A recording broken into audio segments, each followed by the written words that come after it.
Bodoland sapteto बयखौबो बरायबाय। गिबिनि sapteto दङ हिमा दासनो आसाम पुलिसनि DSP बिबानखौ गथायबाय। मुलुगनां गेलेगिरि हिमा दासनो आसाम पुलिसनि DSP बिबानखौ दिनै गथायबाय। DSP बिबाननि गथायनायनि फोरमान बिलाइखौ गिबि मन्त्रि सर्बानन्द सनोवाल बिथांनि आखाइजों गथायना होनाय जायो।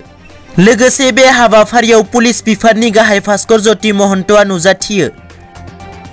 नैथियाव दङ हाग्रामानि चेलेन्जनि फिननाय रनजित दासनि।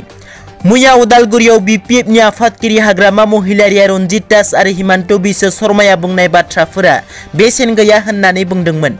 दिसपुराव दासिमबो BPF BJPनि जथाय सरकार दं होननानै बुंथिनायजों लोगोसे बे खेबनि बिधान सभा बिसायख'थियाव BPFआ जाय दोलोखौ हेफाजाब खालामगोन बेनो दिसपुराव सरकार दागोन होननानै चेलेन्ज होदोंमोन।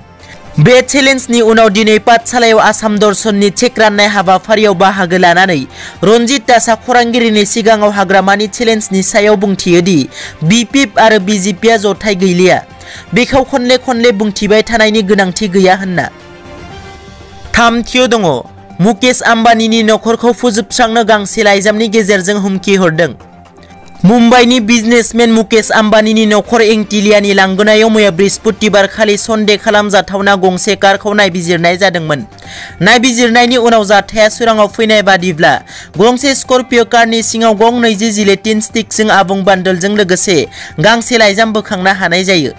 मख'नो गोनांदि गांसे लाइजामनि गेजेरजों हुमखि होनाय बादिब्ला ये तो सिर्फ एक ट्रेलर है, नीता भाभी मुकेश भाइया ये तो सिर्फ एक झलक है।